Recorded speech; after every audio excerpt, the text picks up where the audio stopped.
It's wild. So they already have this technology. Why can't we have what China has?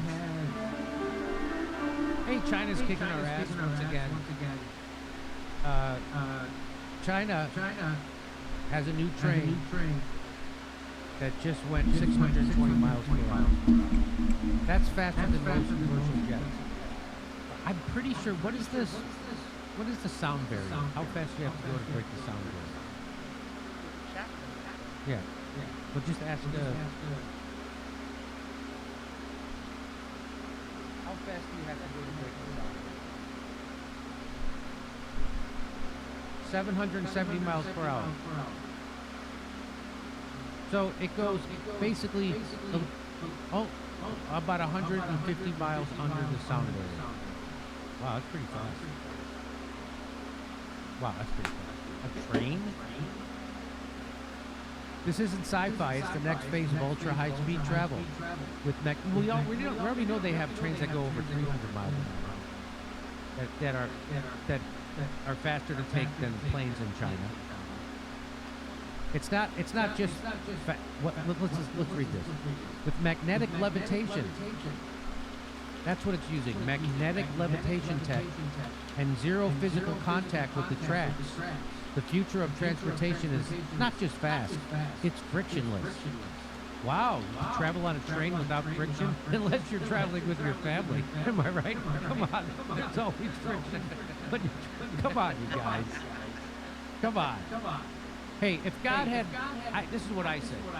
If God had intended us to be traveling on what they call a maglev train, He would have given us advanced superconducting technology. Oh, wait a minute, He did? And He did it a long time ago? Yes. But Americans can't have this technology like the rest of the world. Isn't that weird that China can have this technology but we can't? Right? Who has a better system? Right? China has successfully completed a trial run of the world's fastest maglev train, reaching speeds of 1,000 kilometers per hour inside a specially constructed vacuum tube in Shaanxi province. Oh, really? So that sounds like Elon Musk's hyperlink, right? It's a vacuum tube. So you got to build vacuum tubes. Is that what they? That sounds expensive, right? But this is great news for Brad Pitt, who needs a new train to have an action film take place. Am I right? China's 620 mile per hour maglev train breaks barriers. The future of travel. You know why those trains have the see how the nose is like that? That's because if they didn't, it had to do with they would push all this air and then it would create a boom at the other end of the tunnel. So if you have it like that, it doesn't do that. Isn't that interesting? Yeah. In a stunning demonstration of technological prowess, China has successfully completed a trial run of the world's fastest maglev train. The experimental train uses high-temperature superconducting. That's called HDS. I thought that was the new Al-Qaeda. Magnetic levitation, enabling it to glide frictionlessly along a track, a feat that could soon redefine how we think about high speed. I heard about this. I heard a comedian talk about this, that we're going to have magnetic frictionless travel. And I heard him say it like 5 years ago, and I was like, great, let's do it. I didn't think he was nuts. I'm like, I bet they can do that. Why can't they? So I'm afraid days of the hobos riding the rail are really fast. Am I right? We'd look like a flag in a hurricane out there on that train. I can't wait to see Tom Cruise's next movie. You know, he's going to be doing that. With this breakthrough, China edges closer to achieving airplane-level speeds on the ground and doing so without burning fossil fuels. Because it's magnets. Why? I always thought, why can't they use you just pick magnets and put them, boom! They create a force. There's already a force there. Why wouldn't they? You don't need a fuel. You need magnets. Or do you say magnets? This is faster than a commercial jet at cruising speed and well beyond anything seen in current rail technology. Can't we have what China has? Haven't we spent the money already? Right? We've already spent the money. Grok says China's maglev train is designed to reach 621 miles per hour using advanced reports from August 24. Tests claim that it hit that speed, but evidence is unclear, with some sources citing only design targets. Earlier tests reached 387 miles per hour, and MG only 387. Well, that's nothing. Come on, you might as well pop the window open and just stick your head out. Am I right? Oh, and MG, so they're not. So I found this. This is from like 2017. This was August 2017, and I'll read to you what it says. In addition to relaunching the world's fastest bullet train, China is working on developing technology similar to Elon Musk's Hyperloop, which will allow passengers to travel at speeds of up to 2,500 miles per hour. That's what the Hyperloop is. The first stage on the company's plan, however, will be to create a network of these flying trains operating at 600 miles per hour. That's what so this is like the first step into the thing for the Hyperloop? Really? Wow. You think anybody will get the joke if I show up with one of those things from the bank where you have to put your check? You think anybody? Or am I going to just be taken outside and shot? This is what Shanghai List reports. Earlier today, the China Aerospace Science and Industry Corporation, one of the nation's major space contractors, announced that it had begun research and development into a new futuristic type of transport which could operate via supersonic near-ground flight. The system would presumably be similar to that of the Hyperloop proposed earlier in the decade by Elon Musk, in which capsules would fly at ultra-fast speeds down reduced pressure tubes, dramatically reducing travel times. Of course, they said it isn't looking to reach speeds of 4,000 kilometers per hour right away. The first stage in the company's plan would be to create an intercity network of these flying trains which operate at like around 600 miles per hour. In the second phase, this network would be extended and the max speed of the pods would increase to 2,000 kilometers per hour. Finally, in the third stage, we could see them boosted all the way up to that's 2,500 miles per hour. 5 times the speed of a civil aviation. Well, that's 5 times the speed of a jet. You want to see? Here's one of the trains that's already working. China unveiled the fastest ground vehicle in the world. It's the train that's capable of reaching 372 miles per hour. There it is. So they already have that one. There it is. It would take only 2.5 hours to travel from Beijing to Shanghai. What did it take previously? Well, 3 hours by plane. Oh, whoa! Yeah. It already uses electromagnetic force to levitate above the track, with no contact between the body and the rail. That is wild. It's wild. So they already have this technology. Why can't we have what China has? China's been using the technology for 20 years. No kidding. Because we're in end-stage capitalism. I guess they're in middle-stage communism. I guess communists can do this stuff. I thought communists were supposed to have worse economies and less stuff. I would love to get on a train instead of a plane. It is such an ordeal to travel via plane nowadays. And customer service is out the window. It has been since 9/11. Let's face it. Oh God. Yeah, they treat you like you're in the military, and everybody who works at the airplane company is your drill sergeant. They just bark at you the entire time. Hey, free speech is under attack, but Rumble refuses to back down. We've always believed in empowering voices, no matter how unpopular. And now we're taking that fight to the next level. When major advertisers conspired to pull their dollars, even brands like Dunkin' Donuts turned their backs, claiming Rumble had a right-wing culture. But we're not here to fit a mold. We're here to defend free expression. To strengthen this mission, we're excited to offer Rumble Premium, a completely ad-free experience with exclusive benefits for viewers and creators. You'll find exclusive content from creators like Russell Brand, Dr. Disrespect, Timcast, and the Mug Club with Crowder. It's more than just a subscription. It's a stand for free speech. Your voice matters. Join Rumble Premium. For a limited time, you can...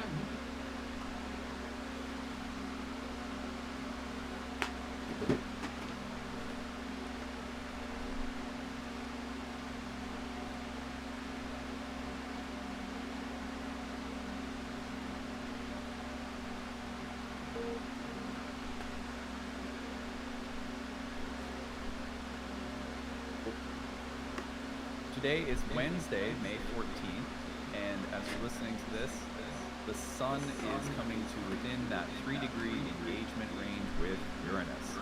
Now, Thursday and Friday, we're going to be talking more about the couple of transits that are coming through the weekend. You'll notice that 2 planets conjoined on Sunday, May 18th, and their conjunction is very powerful because it is also happening while Mercury is squaring Mars over the weekend. The Mercury-Mars square and the Sun-Uranus conjunction, we will be talking about Thursday and Friday, the next 2 days. So there'll be coverage of that coming up. But what I wanted to do today is to reflect on the fact that we now have Uranus in the final degrees, of Taurus. So I'm going to take out everything that you're looking at in the wheel right now, except for Uranus. And I want to show you what is happening as we go forward here. We come into the beginning of July, and we'll see that Uranus is going to change signs into Gemini on July 7th. That change of signs will be the first time that Uranus has been out of Taurus for basically 7 years. Uranus spends about 7 years in each sign. That means that we are, in a sense, starting to receive, integrate, finalize the lessons, the insights, the experiences that Uranus and Taurus has brought over the past. I want to take you back and show you the full lifespan of this transit from Uranus and Taurus. And then I'm going to give you some prompts to reflect on right now, because it's a good time to start reflecting on all of what we've learned and experienced while Uranus has been in the sign. I'm going to go through the whole sign house positions to give you some reminders as well. When we look backward, well, actually, let me do this first. Uranus will go into Gemini, and it will retrograde over the summer, and then it comes back. This is summer in Northern Hemisphere, obviously, and it comes back into Taurus right about here. This is November 7th into the 8th. So from early July through early November, we get our first taste of Uranus in Gemini. Now, the retrograde of Uranus into Taurus will take place from early November, and we're going to see Uranus station at the 27th degree. So this 27th degree that Uranus is entering right now, we're not going backward any further into the sign of Taurus through the retrograde. So these last 3 degrees really are the culminating degrees of the transit of Uranus and Taurus. So we see that by mid-February, Uranus is turning direct and will then move forward and comes back into Gemini by late April. So, we get November to about April with the final transit of Uranus and Taurus. About 5-6 months. So we are looking at the very last of the last lessons and experiences of Uranus and Taurus right now. And anytime the ingress happens, a shift of focus is going to happen into a new full sign house. We'll be taking a long look at that prior to Uranus entering Gemini on the channel later. But like once we get here to 2026, Uranus is retrograde in Gemini. We'll take it all the way down to the 1st degree, but it turns direct. So then it is no longer retrograding into Taurus. So I think this makes the transit that is happening right now, moving into that 27th degree, where it will not retreat any further back when it comes back to retrograde, significant. It's like, we should be thinking about this as the final moments. Now, there are, I think, some final reflections that could be meaningful here. Let's go all the way back in time to when Uranus first entered Taurus. And I want you to make note of all of this because this really is the timeline within which the reflection prompts I'm going to give you would be applicable. So Uranus enters Taurus in May of 2018. Now, very similar to what's going to happen for us this summer, you'll see that Uranus will retrograde out of Taurus back into Aries by November. So we get this kind of little introduction to Uranus in Taurus in 2018. Uranus will station and turn direct in Aries, and then it comes back into Taurus to stay by March of 2019. At that point in time, then we're now in the Uranus and Taurus era to stay. And so if we take that forward to 2025, from 2018 to 25, you got about 7 years. Consider the starting point when Uranus enters Taurus to stay in 2019 and take it forward to the final exit that we're going to see from Uranus and Taurus in 2026. Again, you got about 7 years.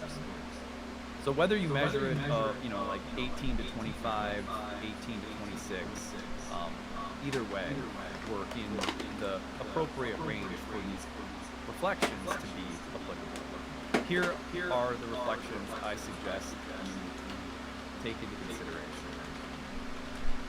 Now we think about the revolutionary impulse of Uranus. Uranus is a change maker, but it likes to do so by disrupting habits and establish norms, structures, rules, behaviors, perceptions, paradigms. It likes to shake them up by introducing new ideas, new inspiration. It likes to shake things up through a need for greater freedom or exploration or creative release of pent-up energy that has to dismantle. My love, my babe, how are you, my love? How are you, darling? Uranus I love you so much, baby. The status quo through sometimes violent shake-ups that are. I love you so much, baby. I'm so glad to see you. How are you? It's a heart. I can't wait to see you later. Here's some kisses for you for your day. Love you. Uranus is also a planet that seeks the new and likes to go forward away from the known toward the past. Uranus, in this sense, is very progressive and innovative, but sometimes will also bring up the shadows of such impulses. Time-tested wisdom, established habits and behaviors that lead to peace, success, stability. Uranus doesn't always appreciate those things and will sometimes press the button of revolutionary progress at the stake of at the cost, I should say, of peace or stability. And sometimes Uranus is a little bit like the mad scientist, or like the story of Frankenstein, where there's almost like a cost, a karmic cost for trying to progress too much, or trying to go beyond limits that are simply a part of being immortal or human or worldly. The ambition to become godlike, very Prometheus figure often associated with Uranus. So in any of these reflections, we might think about the revolutionary impulse or spirit, and also maybe the shadow of that same revolutionary impulse or spirit. So within the sign of Taurus, we're looking at the exaltation of the moon, the domicile of Venus. This makes Taurus a sign that has so much to do with the embodied, sensual experience of life. In the Indian philosophical tradition that is married to Vedic astrology or Gyges, there are 4 philosophical areas in life that all humans participate in. One of them is called Artha, and as I understand the etymology of the word, it has to do with the means by which we arrive at a desirable end, like the tools we use or the things we need to use in order to reach a desired outcome that is pleasurable or preferable. In the material sense, this word is related to the pursuit of material wealth, but even more basically like material ease and stability and security. And then moving up from that basic platform of material stability and safety and security comes the desire for pleasure or comfort or ease or enjoyment, materially speaking, as well as maybe even going up even higher to things like power and influence within the material world to govern or dictate resources or something like that, which there's probably a lot more shadows the further up you go in terms of the ambitions that exist in this realm of Arta, which we might broadly define as the world of material comfort, ease, stability, enjoyment, security, etc. Taurus points to a lot of these, all of the earth signs do in fact, but Taurus in particular has such an investment in the combination of pleasure, security, health, enjoyment, simplicity, ease. So while Uranus has been in Taurus, one truly unique revolution that I've observed in my own life and in the lives of many clients and students is that things can get radically simpler and easier. By that I mean materially, your experience materially. What have you brought into your life over the past 7 years that has given you more comfort, ease, stability, a sense of security? I like to think of like Taurus sometimes, because I'm a Taurus rising, so it's pretty easy for me to see in the way it works in my life anyway. My wife's a double Taurus and everything like that, so it's like a wave pattern, you know. Venus likes harmony and creating a life that has a certain kind of rhythm and smoothness and ease and enjoyment and comfort, all deep concerns in the sign of Taurus, you could say, through its hosting from Venus and the Moon. And so a truly unique Uranian signature of revolution in the sign of Taurus is the greater ease, simplicity that the pairing of Uranus and Taurus can bring. So reflect on that. How has that shown up in your life? Maybe sometimes it shows up simply by exposing us to everything, everyone, every factor that is really preventing us from how radical and revolutionary, simpler, easier, more stable patterns for existence in the material world is. Number two, how have things become more stable and comfortable materially speaking? So simpler and easier could be like, have you learned how to exist in ways that, like a flow you create, an ability to flow through life like the Moon and Venus? Have you revolutionized your life in terms of the smoothness that you experience psychologically, spiritually, energetically, materially? But another thing is, how have you improved upon your sense of stability and comfort? Like, is your life more stable because of changes that you've made? Or is it, maybe it's an ongoing work in progress, and Uranus has just been really pointing you toward the need for a more stable, secure, simple, easy, comfortable existence. One of the things that Uranus and Taurus has brought up for me in the first house, which I've shared pretty openly on this channel, is just how important it is to have an easy, stable, comfortable relationship with my own physical existence. I was always someone who was very intellectual, very spiritual, but not necessarily the most embodied person. Uranus entered my first house in the last 7 years, has been a real journey of looking at a level of almost like ignorance or ignoring of my physical reality. So the transit for me has coincided with a prioritization of mental, emotional, spiritual health through physical habits and rhythms, like clean food, like exercise, weightlifting, cardio, and of course my spiritual practices are still things like silence, prayer, meditation, astrology. You know, I still read, so it's not like any of the other stuff went anywhere, but there's been a real emphasis for me on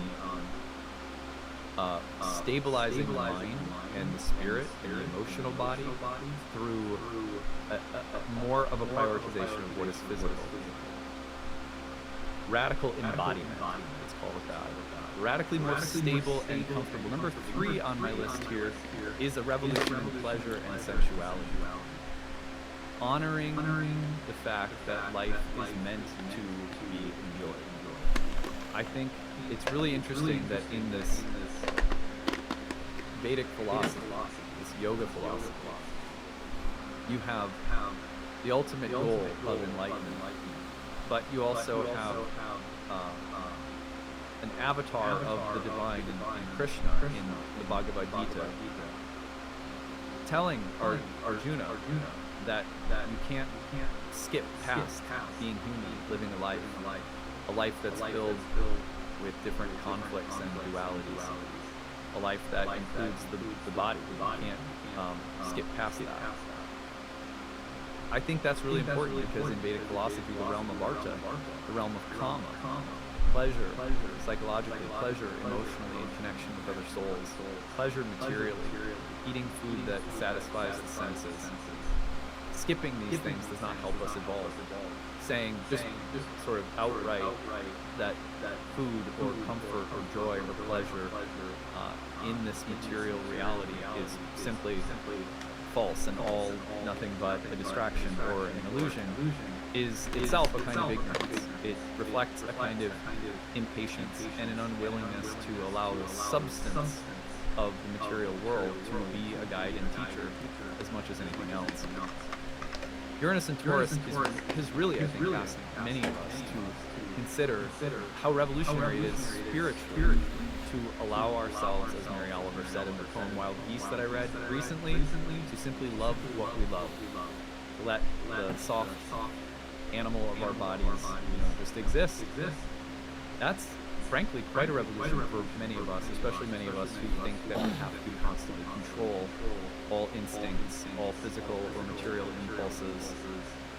Everything is dangerous, from our own, spending habits to our choices on a menu when we go out. Everything is dangerous. Everything is not to be trusted. Maybe the revolution of Uranus and Taurus for some of us has been you can trust in the desire body, in the pleasure body. You can trust in the intelligence of how your values, by values I mean your likes, your dislikes, your attractions, guide you. You can actually trust it. What a revolution that may have been for some of us over the past 7 years. But think about that, a revolution in your pleasure body. Number 4, a shift in style, taste, or appearance. As a Venus-ruled sign, Taurus loves beautiful things. I always think about my wife, who's like so incredible Taurus, and we can't go to a garden store without coming home with a trunk full of stuff.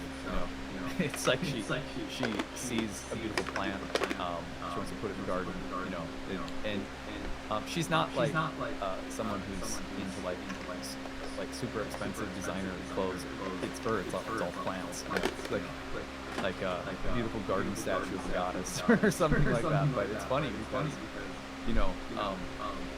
that sort of cliche or stereotype about Tauruses that they like beautiful things. What a liberating thing though it can be to allow our sense of style, taste, pleasure, or even our appearance, our fashion to change. And to be happier with how we look because we're choosing new colors. Or, I remember when Uranus entered Taurus, you guys may remember this from quite a while back. I was just getting my YouTube channel started, and I decided to paint my first office bright blue. And I was like, it felt so, for me at the time, it felt so daring. I look at it now and I go, that's silly. Who cares? But for me, it was like sort of audacious to choose. She had this almost like a minimalist approach to cleaning and organizing that became really popular years ago. My wife, Taurus, in the spring of 2018, I and this was, I wasn't consciously aware of this connection at the time because it was so new to have Uranus and Taurus. But I hired someone who had trained with her to come over to our house and help Ashley with a couple room happiness or pleasure are thought of as,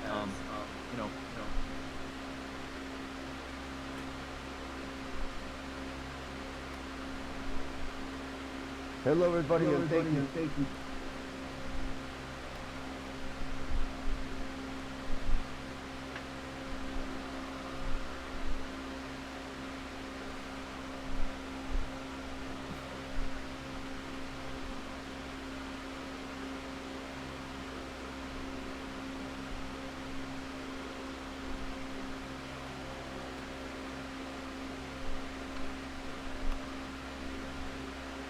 This is where.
us with energy.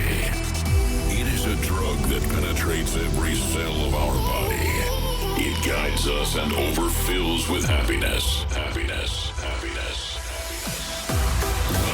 Welcome to the world of musical euphoria. Feel the power of rhythm and dance. Dive into the world of the future. To expand the horizons of your mind right now. DJ Tycoon presents Future Horizon.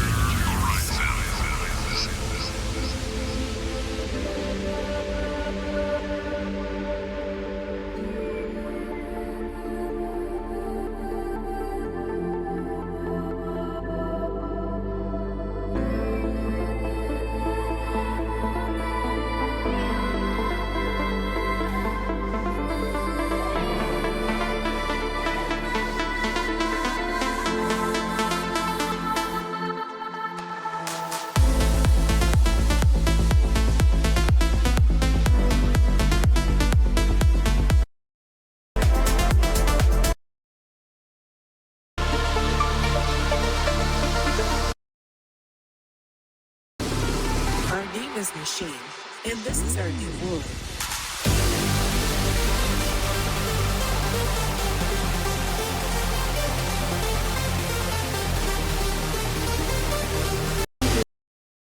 Our name is Machine, and this is our new world.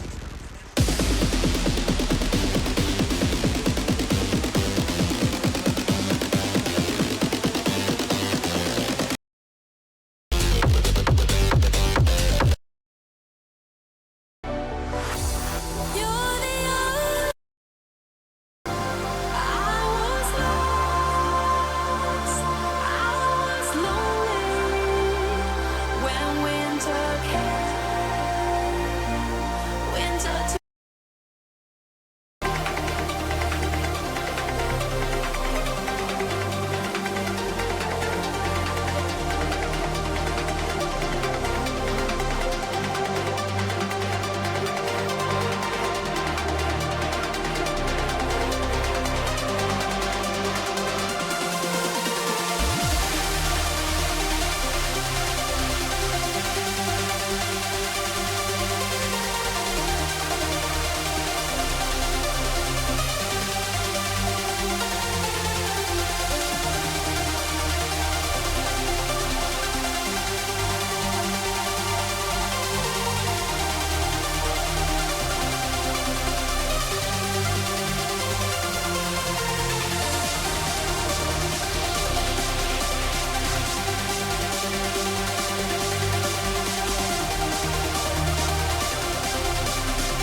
solar-powered airship. A mission was sent into the desert to explore the ruins, but their helicopter was caught in a desert storm and crashed.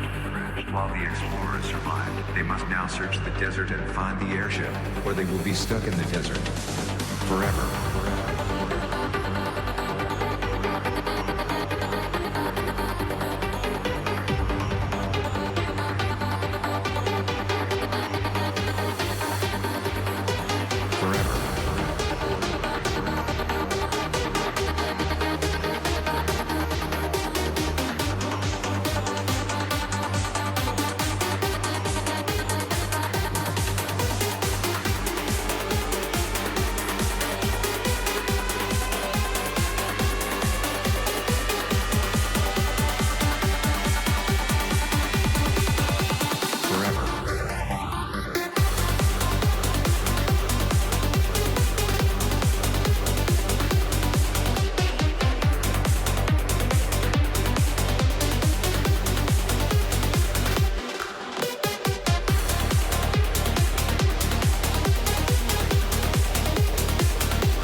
Did I hit it?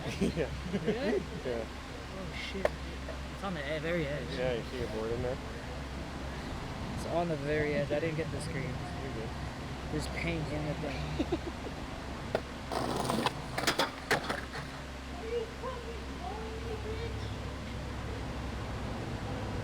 Oh shit, bro. Fucking rolled over my foot like an idiot.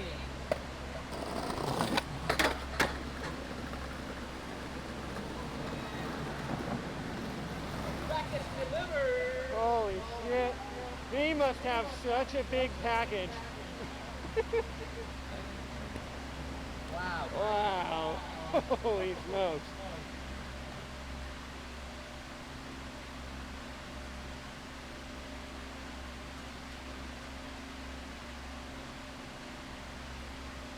Oh, baby.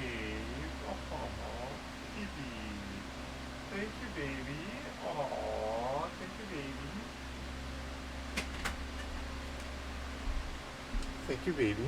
I love the compliment so much. I'll do a little flex for you, baby. Oh, you're amazing. Oh, you know, you being here, supporting me, providing positivity, and complimenting me. Oh my gosh, and singing me. I love it. I'll flex for you, baby.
Yeah, I couldn't have been done better.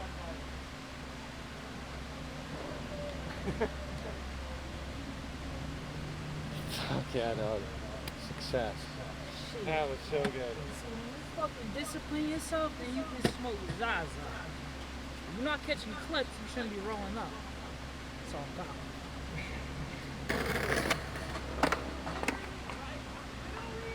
Right there. Literally right there. Literally landing it like right now. Hope he answers. He's not answering. Dumbass win right here. Another fucking plane too. Dang. One try?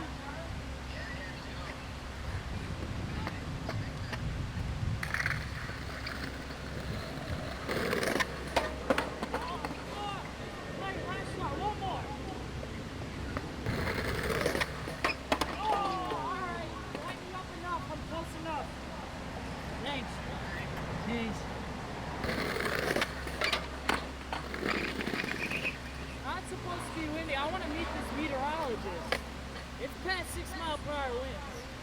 I'll beat his ass.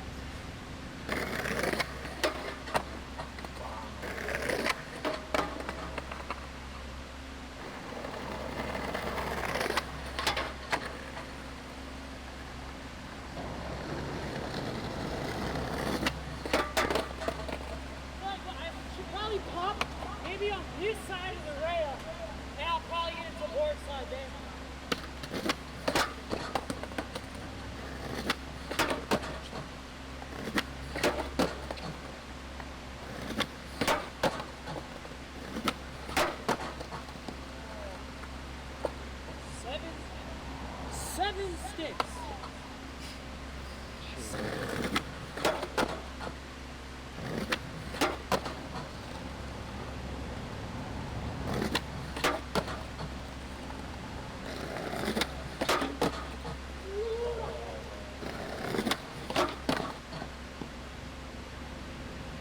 This has to be.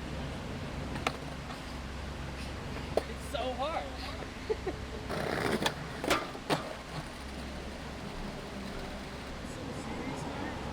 I'm not even kidding, dude. This is fucked. This is fucked. I've never seen anything like this happen before.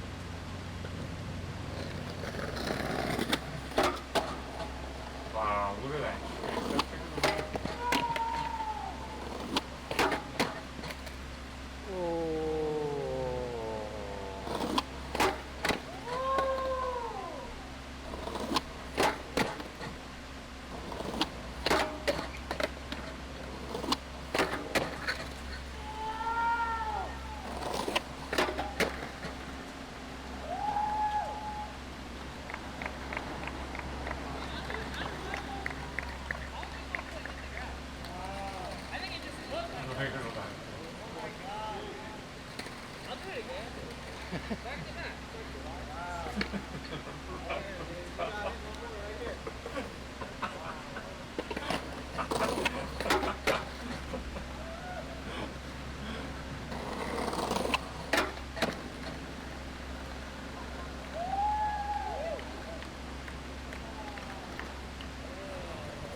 Bro, I just keep like doing that. It's like using all my my toe, dude. I didn't think I could keep going. I don't feel it. I don't feel my toe. I feel like I'm dead. Breathe now. That's what we wanted, huh? I knew you guys didn't like the one I did. That was it. That was it. I knew you. I couldn't keep it because I have the fakie tray on the banks and it kind of looks like my foot touched. It's like I can't have two tray flips. That shit came out fire. Incredibly perfect.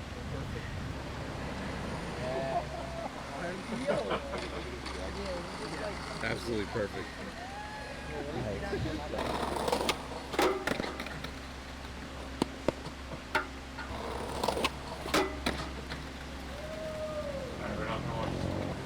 Oh, it's 35 minutes.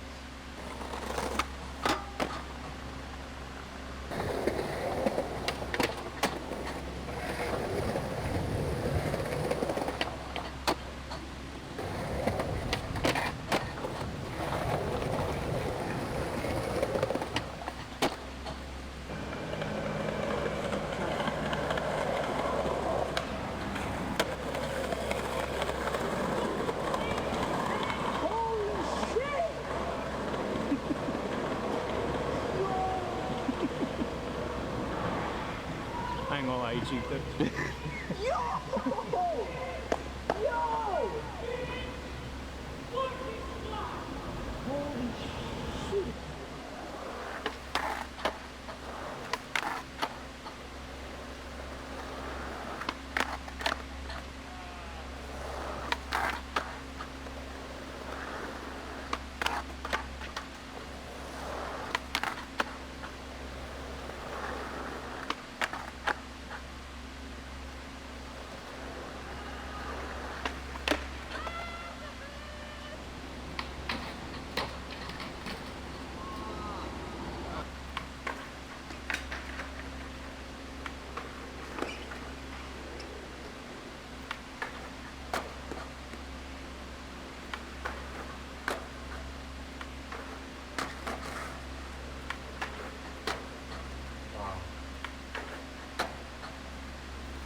Welcome back to Candace, everyone. My name is Ian Carroll, and welcome to the first episode where I'll be filling in for Candace while she spends time with baby Roman. Later on, we'll have updates on Candace and baby Roman, and a crazy story of her hospital being evil. Also, Trump goes after Big Pharma, Diddy starts his trial and claims the freak-offs were all consensual, and the internet is losing its mind over Macron and his buddies allegedly getting caught with a baggie of coke. But first, a scandal that started at kids' birthday parties at urban air adventure parks is blowing up in a massive way. And one mom who spent the last 3 years fighting against a multi-billion-dollar private equity monster is about to topple the whole house of cards. All that and more right now on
It was the most exciting professional sport there was. When Michael Jordan played and Magic Johnson played and Larry Bird played. It was the most, oh my God. It was really exciting. And it used to be a much more of a team sport. Now it's like run down, shoot a three-pointer, run down, shoot a three-pointer. And it's boring. Something was rigged. Let's see what's rigged. Yeah, they're saying that Miriam Adelson somehow rigged the NBA draft. pick, and then she got, because they got rid of their star player, the best guy. Let me see who she got. Somebody just said that on the chat. NBA is rigged as F. The Mavs literally just traded Luka for the #1 pick in the NBA draft through collusion and backdoor S. Really? So that's so the Lakers get the star player. The team that traded the star player gets the #1 pick. I feel like I've seen this story before. How could that happen? Well, Lou said Miriam Adelson just won rigged NBA lottery to get Cooper flagged, despite only a 1.6% chance of winning. The NBA is never beating the rigged allegations. Lowest odds to win the NBA lottery: the Cavaliers, the Bulls, the Mavericks, the Cavaliers. They had the lowest odds. The Mavericks, and they won it. So this guy said ratings were down, so the NBA gave Luka to the Lakers, and then gave the #1. By the way, ratings are down for the NBA, and I think it's because of the three-point shooting. It's become a three-point shooting contest, and it's not. I used to like the basketball in the 80s and 90s because they were banging. It was a real man sport. Now it's turned into outside shooting sport. Anyway.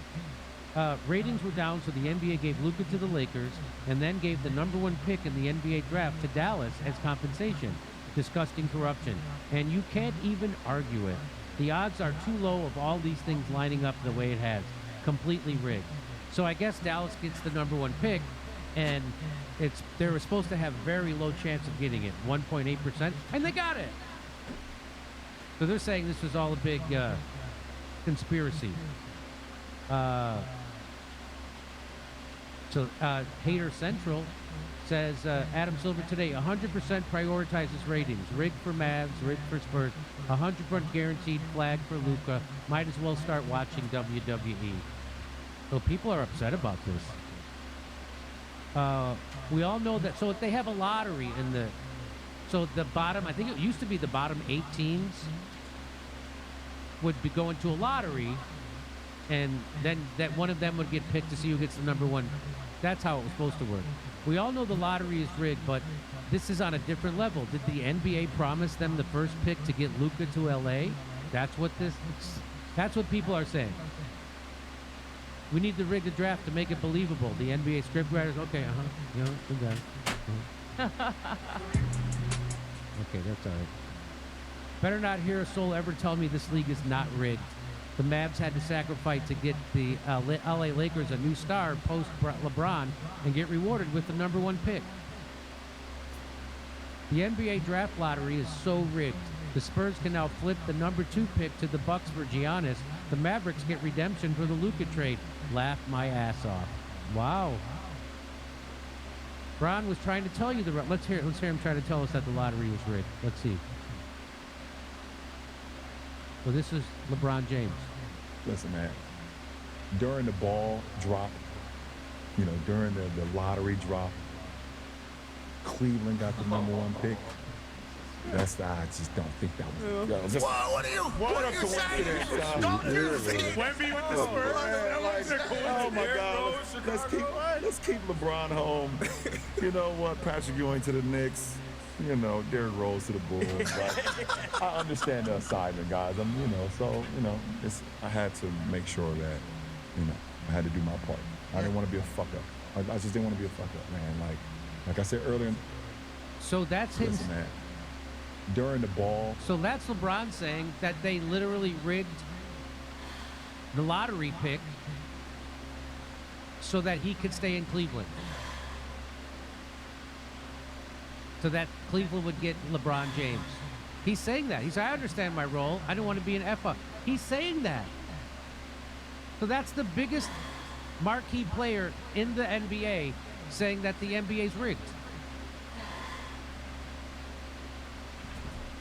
Wow. And by the way, I haven't been following sports so much. I didn't even know that the Bulls had one of the best players ever, Derrick Rose. He got injured so Adam Silver, after rigging the lottery so hard, no one's going to even notice what the refs do now.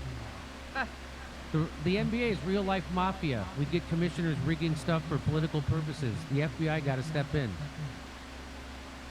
Wow, even LeBron James says that the lottery's rigged.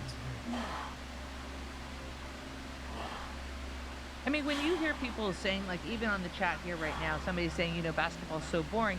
It didn't used to be boring. It used to be really exciting. It used to be the most very dynamic. You couldn't wait to go to a live basketball game. It was the most exciting professional sport there was. When Michael Jordan played and Magic Johnson played and Larry Bird played. It was the most. Oh my God! It was really exciting. Isaiah Thomas and Starks and Charles Barkley and David Robb. I mean, it was really an exciting sport. And the 3-point, and every team had one 3-point shooter, and that made it exciting. So again, but now you got 7-foot guys shooting 3-pointers.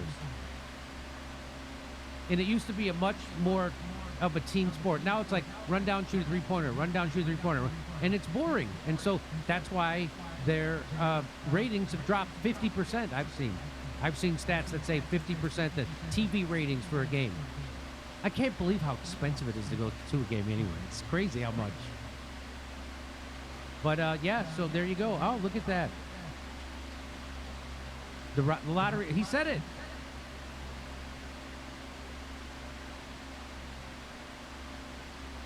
The Cavs won the lotto immediately after LeBron left. The Pelicans won the lotto immediately after the CP3 trade. The Pelicans won the lotto again immediately after the AD trade. The Mavs win it immediately after the Luka trade. You can't convince me it's not rigged. Ours says they also don't know how to play a zone or defend a zone, Jimmy. Yeah, you don't get to see that. Well, they're not allowed. So in the professionals, you're not allowed to play a defensive zone. You have to play man-to-man. But there's strategies to double. You can double a team of guy and stuff like that. There are strategies, but you're not allowed to play a zone like college. And the reason why, it's because they want higher scoring games.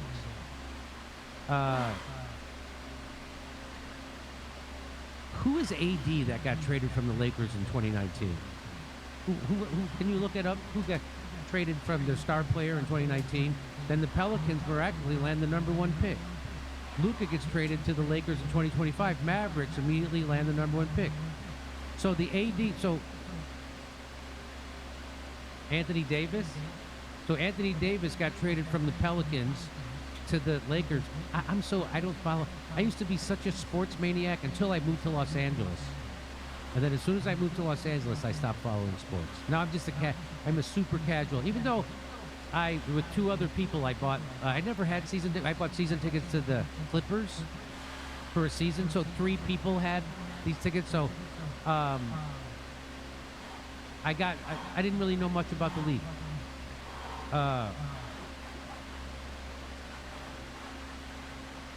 Okay.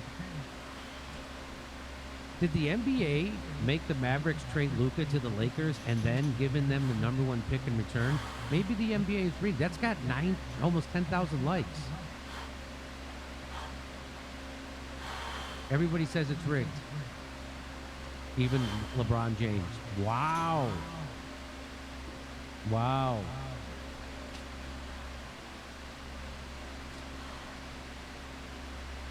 Here's the lottery order. So there it is, Dallas Mavericks. I don't even know. Where did the Bulls go? Bulls are number 12. Wow. So I guess it's the top 14 teams now are in the lottery. So it used to be 8, but now it's, I guess, 14. Holy cow. How come they get 2? What team is this? I don't even know their symbol. Is that the Lightning or something? What is that? It looks like a tuning fork. So this, I know that's the Dallas Mavericks. That's the 76ers. Spurs? This is the Charlotte Hornets. Is that a Spur? Oh, that's the San Antonio Spurs. So in that one there is Somebody said the Utah Spurs. No, this is the Utah Jazz. Isn't that a funny name for a Utah Jazz? Really? They put a lot of jazz in Utah. I think that's the 76ers. Who's that? I don't know who that is. Is that Boston? I don't know who that is. I know that. That's Portland Trailblazers. That's Chicago Bulls. I don't know who that is. This is the Spurs. Okay. That's how out of touch I am with sports. Okay.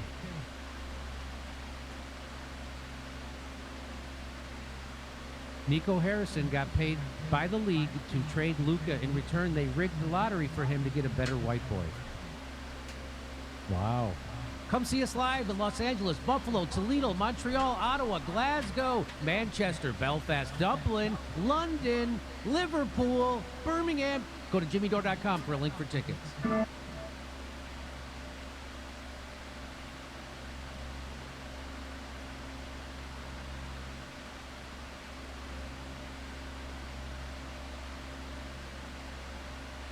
Wow, Zagi Hawass.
lot of speed and power and good control on his spear movements. Beautiful Lana Cha. It's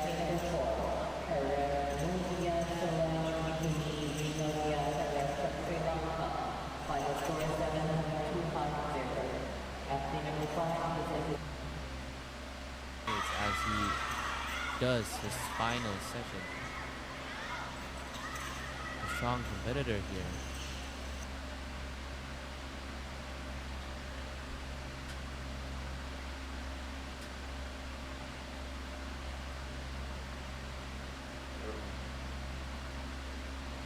He can improve.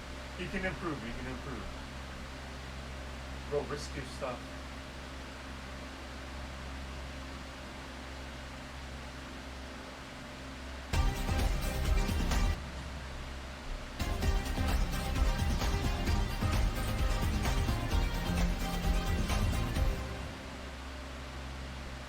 Hello everybody, this is Gerald Salenti, and it's Tuesday, May 13th, 2025. And pretty soon, your new Trends Journal will be out live.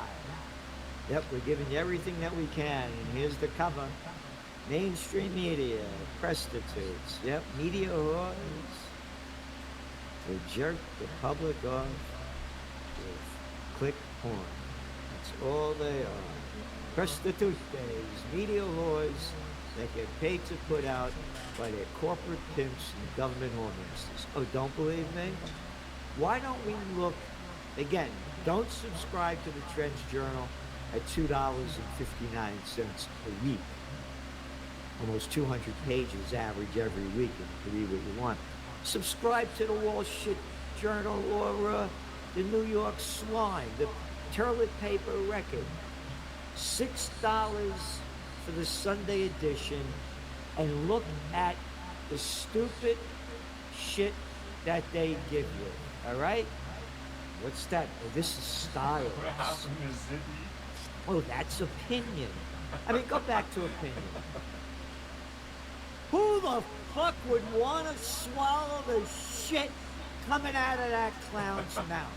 Oh, that's an opinion. Yep. One after another. Oh, design. Oh, look at the design by the little clown sitting there. That's the design. A whole fucking page. Yep. Oh, arts and leisure. Yeah. You go to sleep on the arts and leisure. Wow. Yep. Oh, that's one piece of crap after another. Page after page, after page, after page. Nothing there. They used to have, yeah, that's the business section. Can you believe this? Business? How about monkey fucking business? Yep. Can you believe it? Once upon a time, they used to have printing. Yeah, that's what it used to look like not too long ago. These are the facts. They used to have print on the pages. But they've done away with it because they don't have journalists anymore. They're little slime balls. They're prostitutes spewing out shit. Anyway, we're giving you everything we can. So support us because we're supporting you. And the more subscribers we have, the more the word of freedom, peace, and justice will get out there. And to prepare, prevail, and prosper, which this stuff isn't giving you. I'm giving you everything we can. Just take a look at the markets today. But back in positive territory, the S&P 500 was down about 17%. And now it's boop, back up there. Markets are back up. You know why? Because, again, two of your top trends this year. Trump card and wild card. Please playing that Trump card, and they keep playing that wild card. You don't know where it's going to go. So now, let's see, the S&P 500 rose at the NASDAQ was up 1.6%. The Dow was down actually almost 270 points. But shares of NVIDIA went up 5.6% on news that the company would send 18,000 of its top artificial intelligence chips to Saudi Arabia. Oh, what a coincidence. Isn't Trump in Saudi Arabia? Oh, yeah, where his sons and son-in-law, his son-in-law got $2 billion in the Saudi gang. Oh, and they're building all these Trump towers and all these developments in the Middle East. Qatar, yeah, United Arab Emirates. Oh, and the crypto club. And what a surprise. It's right in front of everybody's eyes. And we said this. So this is important. This is important. The inflation numbers came down too today. They were lower than expected. But, you know, they're not real numbers, but they came in at 2.3% this year. This is the lowest since 2021. Oh, the 2021, when they started printing all the fake money to keep artificially propping up the economy when they locked down everything down and brought interest rates down to zero, that 2021. So anyway, very important. Two things. First, on the Trump tariff issue. Again, he did an about-face with the UK, but gave him a deal. And then with China, I'm going to give him a 145% tariff. And they brought it down to 30%, which is still very high. And again, I'm pro-tariff. And I think they're downplaying what Trump did with China. I think it was a success so far. Because a 30% tariff on Chinese goods, while they're only charging a 10% tariff on U.S. goods, it's a positive for Trump. But that's not the way the media is reporting it. And again, it's not what we like, what we want, what we wish for. We call it like it is. And people aren't calling it like I am. The Trench Journal. Pretty good. Pretty good. This is a positive I like this one. on Trump's tariffs. So now the deal he just made in Saudi Arabia, they're going to invest, what, $600 billion in 4 years? Actually, that's chump change. Ain't a lot of dollars. And 150 billion of that's going to the military-industrial complex plus. Buying Boeing Air, beyond that. So it's not a lot of dough, but it's a positive. And that's why the markets are reversing themselves. As we said, it's the Trump card. You don't know how it's going to be played. And on the Middle East, with all of the investment going on over there, with his son-in-law and sons and his companies, they may push for a Middle East peace because it's about the bottom line. So Trump went pro-Israel when he got the $100 million from the Adelsons, moved the embassy from Tel Aviv to Jerusalem. Hey, Israel, you know that land you stole? Don't worry about it, it's yours. Oh, now he wants to do a deal with Syria, maybe open up the Trump Tower there too. So there may be a Middle East peace because he's getting a lot more dough from the Arabs than the Zionists. It's all about the bottom line. So this is a positive. You know, money talks, bullshit walks. And then Bitcoin, no surprise to Trench Journal subscribers. How long have we been saying this? The crypto club is in the Trump team. His kids are in the deal. The Lutnick, Whitnick guys, Kidman. It's one after another. I don't know, man. Or the released envelope. Yeah, bullshit.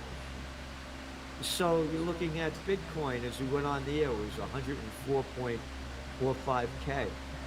104,000 and change. 104,000. And now they're talking about this being, you know, the currency of the future. So as long as the crypto club is in there, the prices are going to keep going up in Bitcoin and in other coins that you're playing. Again, it's the people in charge. And gold went up a little bit today, closed at what?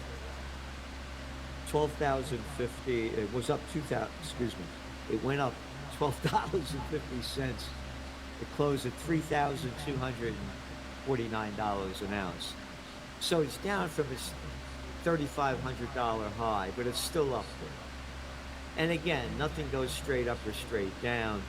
And with the tariff deals being more positive, that's a negative for gold.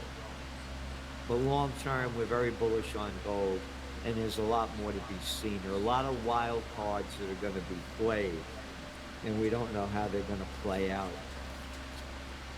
And on your, again, your economic update, and that's what it's all about. By the way, you go back to CNBC yesterday.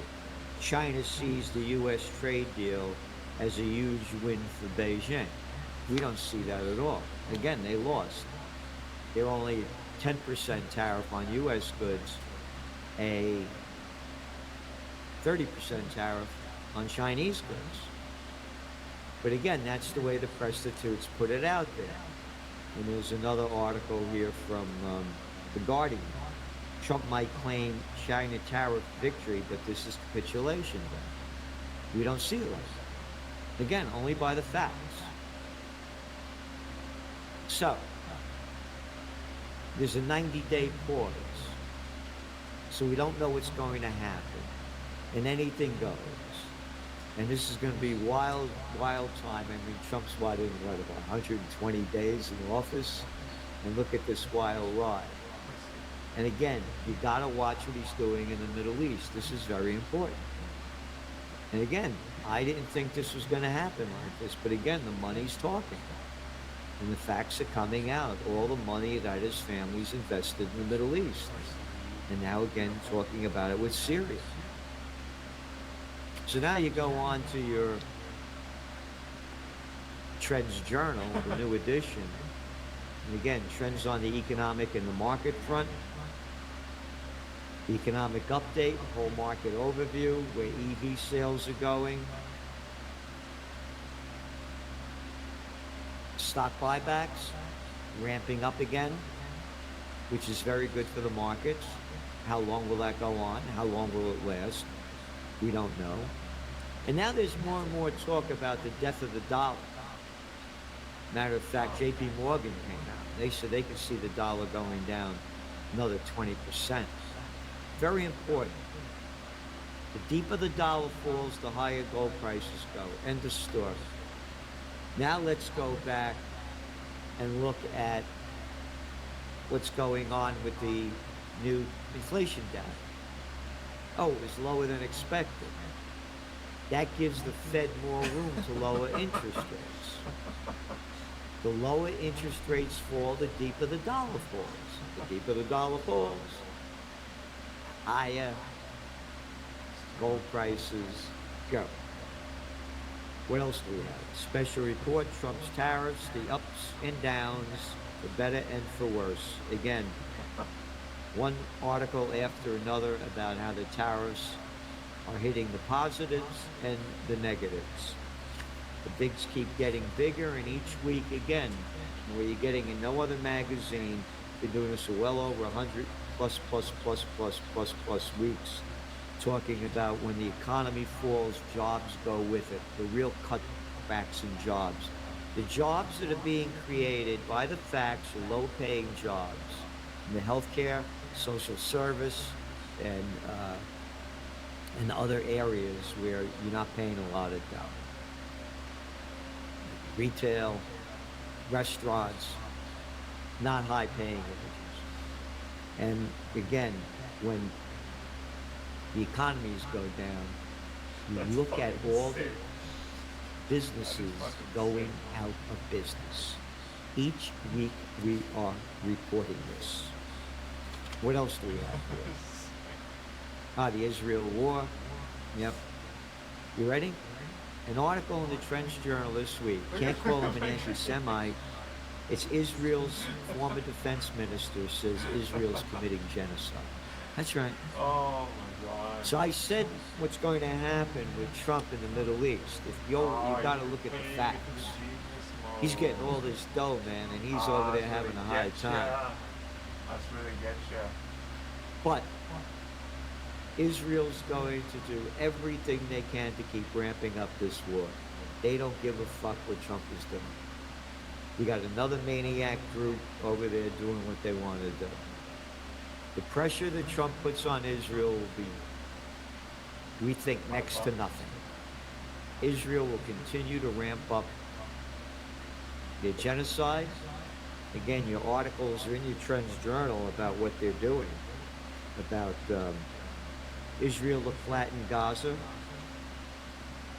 Another Gaza, Israel wrecks the West Bank in relentless offensive.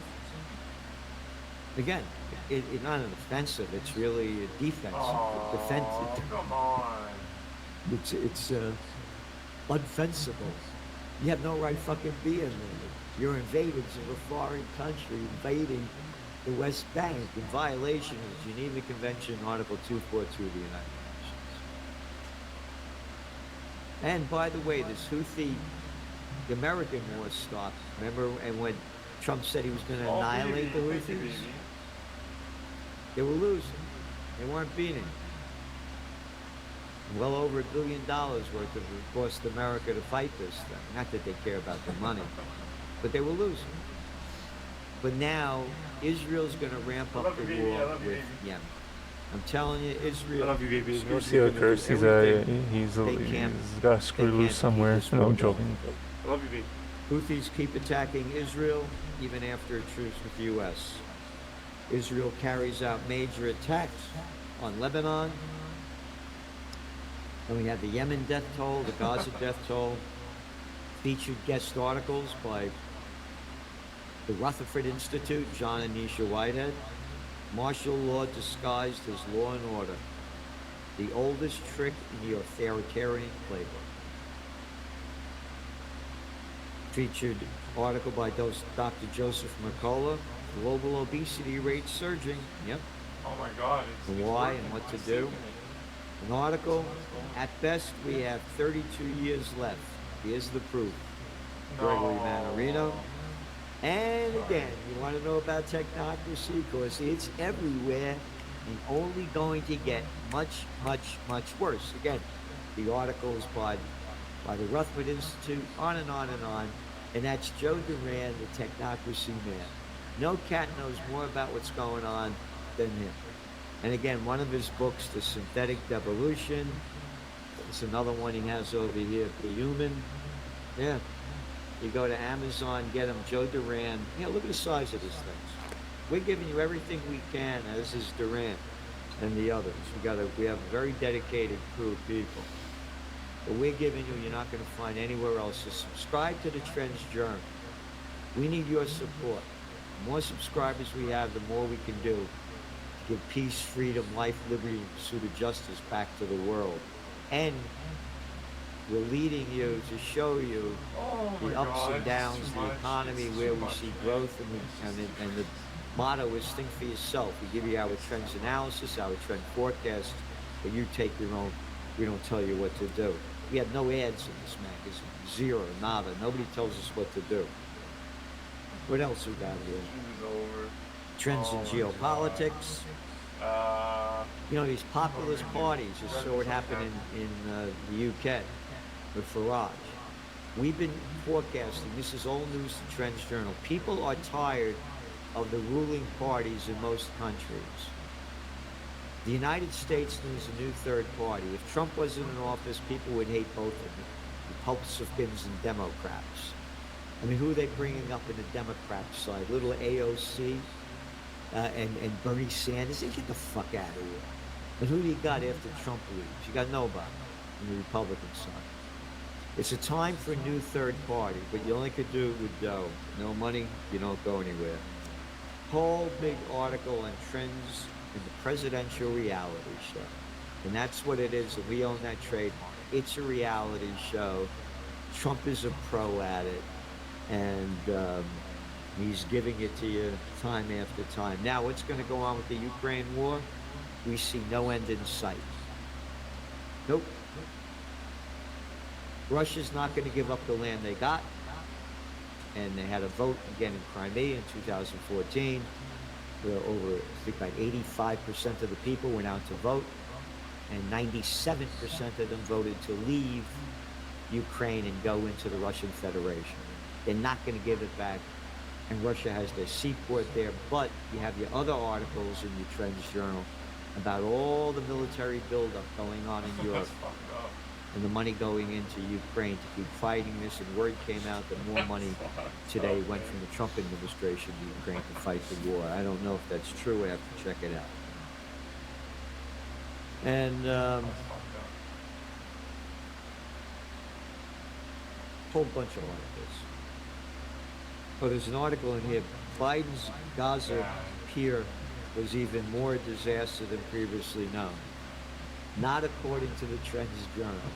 We said back when they sold that bullshit lie under Anthony Blinken, back when the genocide was going on through the Genocide Joe's administration, we said it was a lot of bullshit and just a waste of fucking money. And that's exactly what it turned out to be.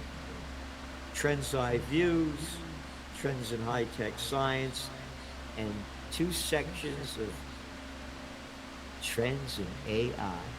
AI, we own you, it's the future. And again, NVIDIA stock went up.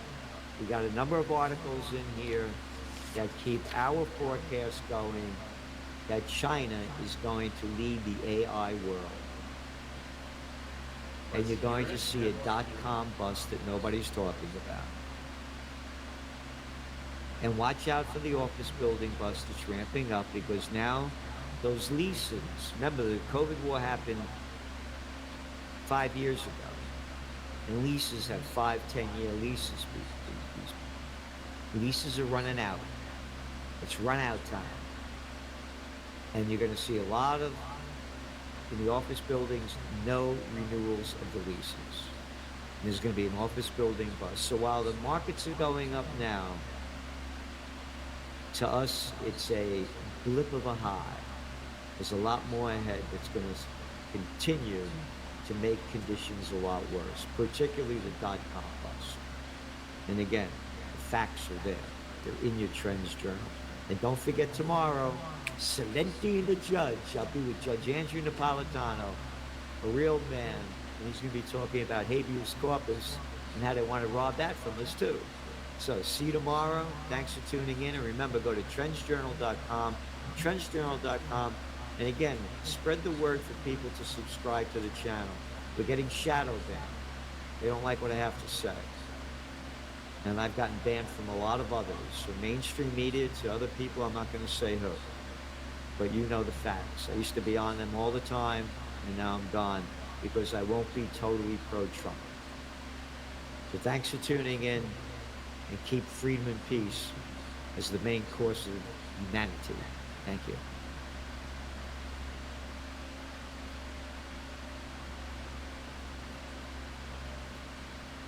Oh, Jesus Christ.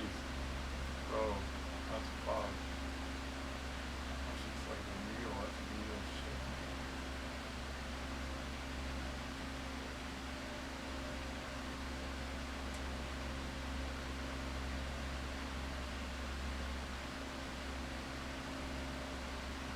Fuck.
Yeah, everybody, here we go, and it's gonna be lovely. I'm ready.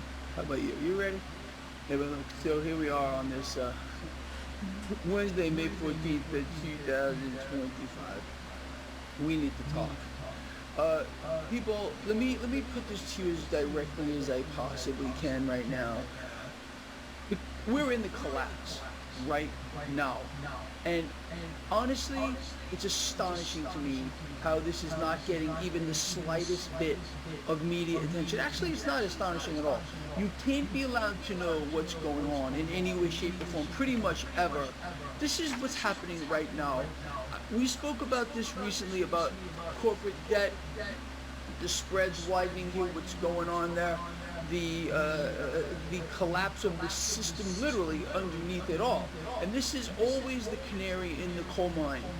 So I want to outline that with you, what's going on here, so you guys and girls can really understand and have a perspective on what you need to do. Look, man, if you were to turn on the media outlets, any of them, they're all telling you how great everything is. We're fantastic. It's beautiful. Just keep on doing what you're doing. Despite the fact that inflation continues to rise, we found this out yesterday by their own freaking numbers. And you know these numbers are all fake. The real numbers underneath this are astounding. The U.S. dollar right now, if you look this up for yourself, is declining at a rate of 9.5% per year. And again, the dollar as of right now has already lost 99, almost 99% of its value since the inception of central banking, and they want the rest of the people again. I spoke about this recently. My buddy Scott out here, my new buddy here. Thank you for sending me that chart here. I evaluated what's going on. The work that Scott did demonstrated clearly that we're pretty much out of time. I did talk about this. I wrote a paper on it for all of you guys and girls. So look, man, with regard to what's happening here, with regard to corporate debt right now, in my opinion, and look, I study this stuff like nobody else. This is it, man, and it's happening right underneath our noses. Nobody's talking about it. I don't know a single person that's talking about this right now. We're certainly not going to hear any of this out of the Federal Reserve or from puppet presidents or anybody else. So we're going to cover that extensively in just a moment here. Let me just cover the market just real quick at the open. You got stock futures slightly higher. Nothing major going on over there. The dollar is getting hit pretty good. 10-year yield, these bond yields are flashing that we do have a problem. You got cryptocurrencies under a little pressure. You got gold, silver, and of course crude oil today under a little pressure. We've had one heck of a run up though with regard to crude oil on the back of what's happening here in the Middle East. It's pretty astonishing. And now of course with this deal that President Trump has made with the Saudis, they're going to be getting $142 billion worth of state-of-the-art military equipment, and as President Trump said, he's going to supply them. You know, they're paying for it, of course, with the most up-to-date military equipment on the planet, and we're all friends now. So that's one whole thing. But I want to talk to you guys and girls. I want to start off with this. This is in your inbox right now, and I want to hear your comments about this. On paper, this actually sounds pretty good. This is with regard to a new program that President Trump wants to start. It's baked into this record high spending bill, and most of you already know what this is, but I want to talk about it a little bit more, and I want to hear from you. Is this a good idea, a bad idea, or, well, you guys and girls let me know. So again, this is in your inbox, but let me read this to you. So I wrote Lions. Most of you are already aware of this, so with that, I would like to hear your thoughts, so please comment. So as a part of this new spending bill, included are $1,000 MAGA accounts. $1,000 MAGA accounts. Well, what is this all about? Most of you already know, as I said. So officially, it's being termed Money Accounts for Growth and Advancement. Sounds great. These accounts aim to provide every U.S. citizen child born between January 1st, 2025 and December 31st, 2028 with a $1,000 government-funded investment account at birth. Sounds good, right? All right, so far we're on the same page. This is basically a mirror of what the Democrats were proposing. called baby bonds. Anyway, so let's move forward with this here. So these funds, how it would work, would be invested in low-cost index funds. Now, the account holder could access these funds upon turning 18 years old and could use these funds for education and a home purchase or starting a business. Now, withdrawals from these accounts obviously would be penalized. Now, again, keep in mind that these $1,000 MAGA accounts basically mirror what the Democrats were calling baby bonds. Now, so Lions, how would these MAGA funds, these MAGA accounts, be funded? As always, it's the Federal Reserve. And here's how it would play out. Congress passes the spending bill with MAGA accounts. The Treasury borrows the money to fund the $1,000 per baby program. The Fed buys the debt directly or indirectly to keep yields down. This is how it always worked out. Now, what this means is, of course, new digital dollars are created and deposited into those accounts. So no matter which side of the aisle you sit on, I would imagine that if the Democrats were putting out this kind of program, the Red Hats would say this is the best thing that's ever been created in the history of the world. So I really want to hear from the Red Hats here. Being that these $1,000 MAGA accounts basically mirror what the Democrats were proposing called baby bonds, do you support it or do you not support it? Do you think this is a good idea? I would love to hear from you. I personally think the government should stay out of this. But that's just, that's my take on it. I want to hear from you because, again, this just gives the Federal Reserve an opportunity to, again, do what? Monetize more debt. And obviously it means currency, purchasing power losses, devaluation, and debasement. But that's just me. I do want to hear from you. Now, guys, with regard to this, let me explain this to you again. Please understand what I'm saying. This is it. When I tell you that this is it, this is the key here to understanding that the debt market here, it's a time bomb. We all know it's a time bomb. It's gonna go off. But right now, not only is the fuse lit, this particular event that is occurring right now, it's not maybe if it's happening in the future. This is happening now, okay? So this tells us that the underlying issue here with regard to the collapse, we're in it. We are in it now. So let me read through this for you. Now, again, this is in your inbox right now if you do subscribe to my newsletter, link in the description of this video. So Lions. So why is this the canary in the coal mine? It is the canary in the coal mine. And look, man, a lot of you guys and girls study business, you study finance, you study economics. Tell me where I got this wrong. Okay, look, I don't pretend in any way, shape, or form to know everything. I do not know everything by a long shot, okay? But I think this really does spell it out exactly what's going on. So let's do this again. So why is this the canary in the coal mine? The bond market, especially corporate debt. Now, people, I wrote here, this is always the signal before the meltdown, and that's what we're getting right now. So look back on history for as far as you want to go. These are facts, and again, if you are free to disagree with them, but if you believe these are not facts, I want to hear from you on this one. So because unlike stocks which thrive on hype and illusion and buybacks and nonsense and garbage and propaganda, okay, the debt must be paid. That's why this is the canary in the coal mine. So, and the moment companies cannot either roll over their debt or refinance it affordably or pay it from earnings, well, it's just freaking over. Now, this is what's happening now. Again, we're not speculating that this may happen. This is actually going on here. We heard from Moody's recently on this. We even spoke about it. So here we go. Corporate debt maturities are hitting right freaking now. Corporations were loaded up on cheap debt during the, scamdemic. Now, as we have spoken about recently, high yield spreads are quietly widening, and it's getting no attention at all. This means that lenders are what? They're demanding more compensation for risk, and it's getting bigger.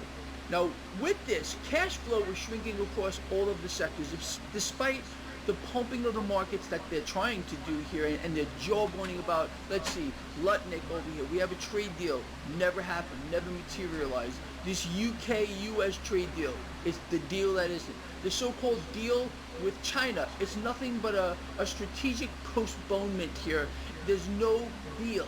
There's no deal here. You may think there is because, again, you support the man, because He's got to tell you the truth. He doesn't know how to tell you the truth. No politician knows how to tell you the truth. They're all liars. They all support a system that is nothing but an illusion. So anyway, as I was saying, with this, cash is shrinking across sectors. Revenue is either flat or declining due to inflation, consumer weakness, and of course, slower global trade. That makes the debt harder to service. Are we on the same page so far? Does this even ring true so far to you? Okay. Defaults are accelerating, but they're being hidden. People are not being allowed to know what's going on as usual. Smaller companies and zombie corporations are quietly defaulting or restructuring. Now, Moody's, the credit rating agency, in a recent publication stated, and this is the numbers they're letting you know. Okay, they're letting the cat out of the bag here. Moody's in a recent publication stated that U.S. default rate on speculative grade debt, junk here, is rising towards 6%. Personally, I think it's more. If I had to tell you what that number really is, and this is realistic, I'm going to tell you it's more than twice what they're letting us know, and that's just what's happening right now. Why is this so dangerous? Because corporate debt is the connection between Main Street, Wall Street, and the freaking banks. It's the conduit here in many, many ways, and that's why, again, this is getting no attention on the media outlets. Absolute zero. So although Moody's did mention it, okay, so I can't say absolute zero, maybe 99%. So if enough of this turns toxic, banks themselves will get hit with downgrades, and that can't be allowed to happen. Why? Well, let me finish this. It also would create capital buffer issues. These banks, again, I understand that they have a main line directly to the Federal Reserve, and I wrote that here. But if this secret were to get out, again, right now it's being covered up. You're not hearing about it on the media anywhere. And Trump isn't going to tell you. Powell isn't going to tell you. No one's going to tell you this is going on. But Greg Manarino, he's going to tell you straight. So if this were to get out, okay, the news here, it would shake confidence in the system, and with that, exchange traded funds and pension funds, which are holding this debt primarily, okay, would start hemorrhaging value, and this would oh man, this would be quite an event, and it's going to be because it's happening right now. This will freeze up credit issuance. Here is where the Fed will start to slash rates. We know it's all coming. Every one of us knows it, okay, and in doing so, rapidly destroy. Fed cuts rates, rapidly destroys whatever's left of the purchasing power of the dollar, and boom, a new system will emerge. Do you not see this? All the stuff that you and I have spoken about, do you see how it ties together? These aren't just random thoughts that come into my head here, okay? Everything I talk about with you guys, you don't understand how obsessed I am with this. I don't stop thinking about it. Even when I sleep, it's kind of like around the clock. It's an obsession to me to track these things in my own hand and then get this stuff out for you. I have so much stuff in the pipeline that I want to get out to you guys and girls with regard to this. But believe me when I'm telling you on this one. I'm telling you guys and girls right now that, again, this is not speculation. This is happening right now. It's happening. Everything I just outlined here for you, again, this is in your inbox. If you subscribe to my newsletter, this is all there right now. And everything that I told you here, verify it. Just see if I'm lying, okay? Because Greg might be lying to you, okay? Verify everything that I say is true. And if you realize that when I'm saying this is true, and understanding that this is the canary in the coal mine, realizing that this means the collapse has begun. It's begun. We're in it right now. Why do you think President Trump is screaming from rooftops that we need a weaker dollar? Screaming from rooftops that we need lower rates? Because he's aware of this. Do you not believe that the President of the United States isn't aware of this? The Federal Reserve is certainly aware of it. The banks are aware of it. Everyone else is aware of it. The people, we the people, are always the last to know. So if we know this, you don't think they do too? Really? Honestly? So I want to hear from you about that. And I want to hear from you about this. Again, Trump's $1,000 MAGA accounts. This is a mirror, basically, of what the Democrats wanted to do. So this is not a partisan issue. So for you red hats out here, they're not even going to answer. I can guarantee you that not one single red hat is going to answer this because they can't. They become mute. When they understand that the same program that President Trump is using is the Democrats' program, they become mute. They can't say anything. They become spiritually paralyzed because they literally can't speak against what they know is the truth. And that, my friends, is devilism. I love you guys and girls. Here's my issue. I'm going to try to do a live stream later. Remember yesterday I tried twice, they blocked me. I could not go live. So if I cannot go live later, trust me on this, I will get information out to you. So I really, people please, man, this is important stuff across the board, what we just covered. I want to hear from you. Tell me where you stand. Let's see if a single red hat answers this question that I just proposed. Do you like this? Do you support it? It mirrors the Democrats' the same program. So my bet is you don't support it, but you don't have the guts to say it. Prove me wrong. Prove me wrong. All right? Love you guys. I'll see you one way or the other later. Please share the video. Please get it out there. If I've earned you a thumbs up, I work so hard on this stuff, people.